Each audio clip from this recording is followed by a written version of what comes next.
अब की बार 400 पार। तो इसका मतलब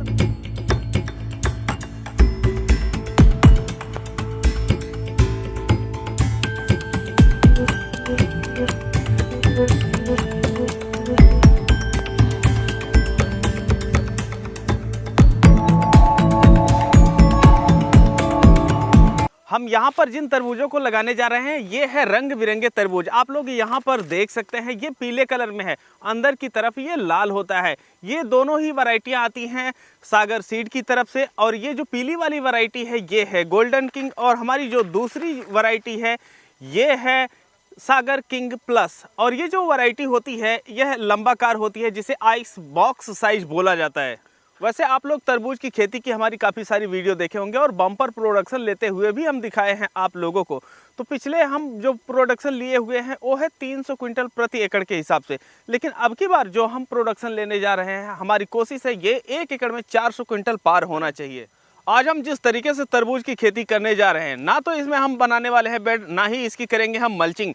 जिस तरीके से हम खेती करने जा रहे हैं तरबूज की, ये एकदम है नई। और अगर आप लोग इस तरीके से तरबूज की खेती करते हैं तो एकदम सक्सेस आप लोग रहेंगे, और जो आपकी लागत आएगी ये बहुत ही कम आएगी। पहले जब हम तरबूज की खेती सामान्य तरीके से किया करते थे तो 1 एकड़ में हमारी जो लागत आती थी ये आती थी 25,000 रुपये। पर अब की बार हमारी जो कोशिश है, ये कोशिश ऐसी है कि अब की बार जो हमारी लागत आए ये आए सिर्फ 15,000 रुपये। जब आप लोग तरबूज की खेती करने जाते हैं तो सबसे पहला सवाल ये होता है कि मौसम किस तरीके का होना चाहिए। तो आप लोगों को हम बता दें कि अगर तरबूज की खेती करने आप लोग जा रहे हैं तो इसके लिए चाहिए होता है गर्म मौसम। और जो गर्म मौसम होता है भारत में शुरू हो जाता है फरवरी के प्रथम सप्ताह में। और ये जो फरवरी का पहला सप्ताह होता है इसमें आप लोग सीधी बिजाई करना शुरू कर देते हैं। वैसे तो जो इसके लिए टेम्परेचर होता है बेस्ट ये होता है 20 डिग्री सेल्सियस से लेकर के 35 डिग्री सेल्सियस। और वहीं पर अगर हम बात करें आज के समय में जो अगेती तरबूज की खेती की जाती है, इसमें जो किसान भाई खेती करते हैं, इसमें जो खेती होती है वो होती है अगेती। नवंबर से लेकर के जनवरी तक बुआई की जाती है। लेकिन जो नवंबर से लेकर के जनवरी तक बुआई की जाती है उसके लिए ज़रूरी हो जाता है कि आपके पास लो टनल लगाने की सुविधा होनी चाहिए। नए जो किसान होते हैं वो ये सोच रहे होंगे कि इसके लिए मिट्टी किस तरीके की होनी चाहिए। तो आप लोगों को बताते चले कि जो तरबूज की खेती होती है यह नदियों से लेकर के आपके खेतों तक में होती है। मतलब अगर आपकी मिट्टी में उपजाऊपन नहीं है तब भी आप लोग बड़े ही आराम से तरबूज की खेती कर सकते हैं।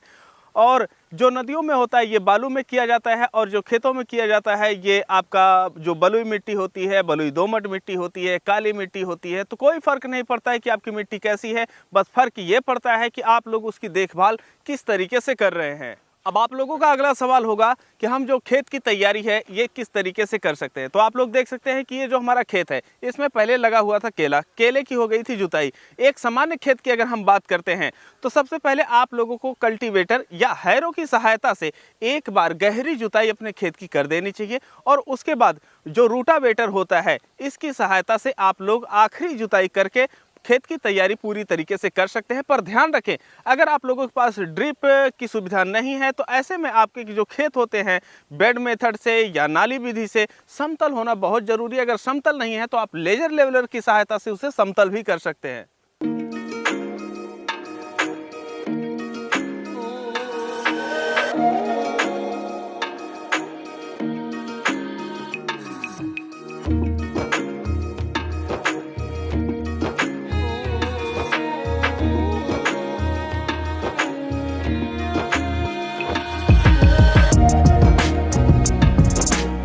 अब आपके खेत की तैयारी हो गई, लेकिन आपका पहला सवाल ये होगा कि अब जो खेत की तैयारी के समय खाद डाली जाती है वो कौन सी खाद होती है। तो देखिए इसके लिए आप लोगों को ज़्यादा तामझाम फैलाने की ज़रूरत नहीं है।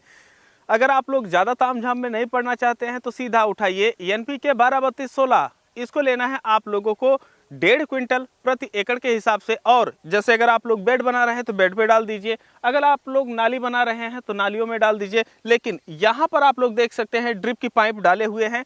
इस तरफ खेत की जुताई हुई थी, यहाँ पर हम खाद डाल करके उसको फिर पावर टिलर की सहायता से मिट्टी में मिला दिए और पाटा लगा दिए। फिर यहाँ पर ये पाइप डाल दिए हैं। तो अब हम यहाँ पर सीधी बिजाई करने जा रहे हैं। अब आपका खेत जो है ये तैयार भी हो चुका है और आप लोग खाद भी डाल चुके हैं। पर अब बात आती है कि आप लोग बीज का चयन किस किस तरीके से कर सकते हैं। तो देखिए, जो तरबूज की वैरायटियां होती हैं ये बहुत अलग अलग प्रकार की होती हैं। कई वैरायटी ऐसी होती है जो सिर्फ लोकल मार्केट के लिए होती हैं, लेकिन हमारे हाथ में ये जो वैरायटी आप लोग देख रहे हैं ये है सागर किंग प्लस। और ये जो वैरायटी होती है आइस बॉक्स साइज की होती है, मतलब अंडाकार लंबा होता है ये। और इसकी जो बाहरी परत होती है 1 इंच जितनी मोटी होती है। मोटी होने की वजह से इसे हम चाहे लोकल मार्केट में बेचें या फिर अगर हम लोगों को किसी देश में एक्सपोर्ट करना हुआ तो हम लोग बड़े ही आसानी से इस वैरायटी को एक्सपोर्ट भी कर सकते हैं। तो ये जो वैरायटी होती है यह काफ़ी ज़्यादा टिकाऊ होती है और अगर आप लोग चाहें तो इन वैरायटियों को लगा सकते हैं। और यहाँ पर जो नंबर दिया गया है इस पे कॉल करके आप लोग इसकी खरीदारी भी कर सकते हैं। आप लोग बीज का चयन कर लिए हैं और आप लोग यहाँ पर देख रहे हैं कि तरबूज की जो बुआई है ये की जा रही है। पर यहाँ पर आप लोगों के मन में एक सवाल होगा कि जो लाइन से लाइन की दूरी है हमें कितनी रखनी चाहिए और जो बीज से बीज की दूरी है ये आपको कितनी रखनी चाहिए। तो आप लोग यहाँ पर देख सकते हैं जो हमारी ड्रिप है यह 6 फीट की दूरी पे है। एक ड्रिप से दूसरी ड्रिप की जो दूरी है यह 6 फीट की है। और यहाँ पर हम मार्किंग कर दिए हैं। आप लोग यहाँ पर देख सकते हैं कि ड्रिप हम हल्का सा 2 मिनट के लिए चला दिए थे, जिसकी वजह से यहाँ पर मार्किंग हो गई है और यह 1.25 फीट के दूरी पे मार्क हुआ है। और ये जो दोनों बूंद यहाँ पर टपकी हुई हैं इसके बीच में हम लगा रहे हैं सीड। इसके बीच में सीड लगाने का वजह ये है कि जो पानी होता है जहाँ पर ड्रिप डायरेक्ट टपकती है वहाँ पर लगाने पे पौधा उतनी तेज़ी से चलता नहीं है, तो बीच में लगाया जाता है तो वहाँ पर पानी का जो दबाव होता है यह काफ़ी कम होता है और पौधा तेज़ी से विकास करता है। तो यहाँ पर जो बीज से बीज की दूरी रखी जा रही है यह लगभग 1.25 फीट रखी जा रही है।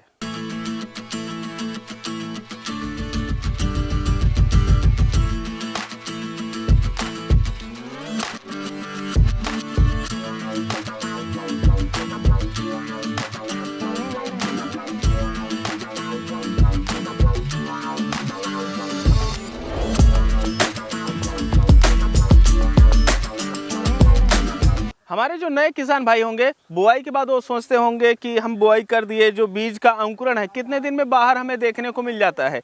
तो आप लोगों को बताते चले कि अगर अच्छा मौसम है, जैसे अभी जब हम बुआई कर रहे हैं तो यह जो है 25 फरवरी 2024, तो ऐसे में जो तापमान है ये काफ़ी ज़्यादा ऊपर चला गया है। ऐसे में जो हमारी बीज होती है यह 6 दिन से लेकर के 8 दिन के बीच में पूरी तरीके से अंकुरित हो जाती है। लेकिन वहीं पर अगर आप लोग नवंबर, दिसंबर या जनवरी में बुआई करने जाते हैं तो कई बार ऐसा देखा जाता है कि जो आपकी बीज होती है यह 20 से 25 दिन में जाकर के जर्मिनेट होती है। और वहीं पर एक समस्या और आती है, इतने दिनों तक खेतों में पड़े रहने के कारण कई बार चूहे या कुछ चिड़िया उस बीज को चुग करके खा जाते हैं। तो ऐसे में आप लोगों को अगर बहुत अगेती कर रहे हैं तो सावधानी भी बरतनी चाहिए। आप लोगों को एक चीज़ हम शुरू में बताए थे कि यहाँ पर ना तो हम बेड बना रहे हैं ना तो मल्चिंग कर रहे हैं। तो आप लोग एक चीज़ सोच रहे होंगे भाई इसकी सिंचाई कैसी होगी। तो सिंचाई के लिए तो आप लोग देख ही रहे हैं कि यहाँ पर हम ड्रिप लगा रखे हैं। और अगर हम ड्रिप लगा रखे हैं तो ऐसे में हमें बेड बनाने की आवश्यकता नहीं है, क्योंकि जो ड्रिप से पानी गिरता है ये थोड़ा थोड़ा गिरता रहता है, जिससे जो हमारी मिट्टी होती है ये जाम नहीं होती है।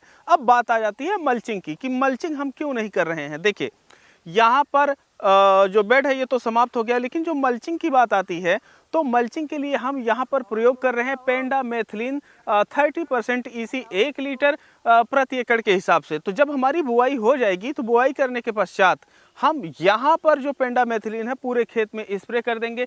इससे होगा ये कि जो हमारी घास है लगभग 1.5 से 2 महीने उगेगी नहीं, और जब तक घास उगेगी तब तक जो हमारे तरबूज का पौधा है पूरे खेत में फैल जाएगा और उसका प्रोडक्शन शुरू हो चुका रहेगा। तब थोड़ी बहुत अगर घास आ जाती है तो ऐसे में उसका कोई मतलब नहीं बनता है और हमारी जो फसल है यह बगैर मल्चिंग के आराम से हो जाएगी और हमारा जो मल्चिंग का खर्चा होता है ये भी बच जाएगा। आप लोगों को एक चीज़ बताते चले कि हमने बोला है अब की बार 400 पार, तो इसका मतलब ये है कि हमारी कोशिश ये रहेगी कि जो तरबूज का प्रोडक्शन है हम 1 एकड़ में 400 क्विंटल लें।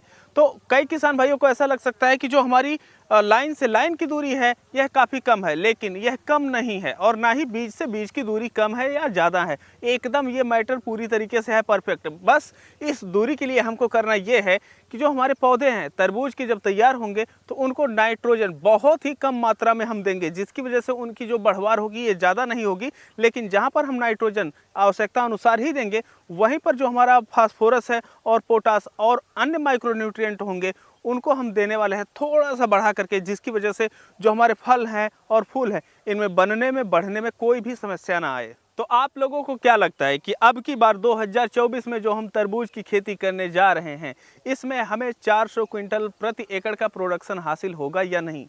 पर ये जानने के लिए आप लोग चैनल को सब्सक्राइब कर लीजिए और हमारी हर वीडियो देखते रहिए, जिससे आप लोगों को पता चल सके कि जो हम चीज़ें निर्धारित किए हैं क्या उतना हमें प्रोडक्शन मिला या नहीं मिला। और अगर आप लोग तरबूज की खेती कर रहे हैं तो क्या अपडेट, क्या परिवर्तन आप लोग कर सकते हैं, यह सारी जानकारियां हम इस तरबूज की सीरीज में आप लोगों को देने वाले हैं। तो आप लोग सब्सक्राइब करके बेल का आइकन दबा दीजिए। और ये जो टेक्निक से हम खेती करने जा रहे हैं, इस पर आप लोगों का क्या विचार है? आपके जो भी सुझाव रहेंगे वो पूरी तरीके से आमंत्रित हैं और हम उन पर भी गौर करेंगे कि देखेंगे कि और भी हम क्या बदलाव कर सकते हैं। बाकी हमारी पूरी कोशिश रहेगी कि हम इस तरबूज के खेत को पूरी तरीके से सफल बना करके और 400 क्विंटल के आंकड़े को प्राप्त करें।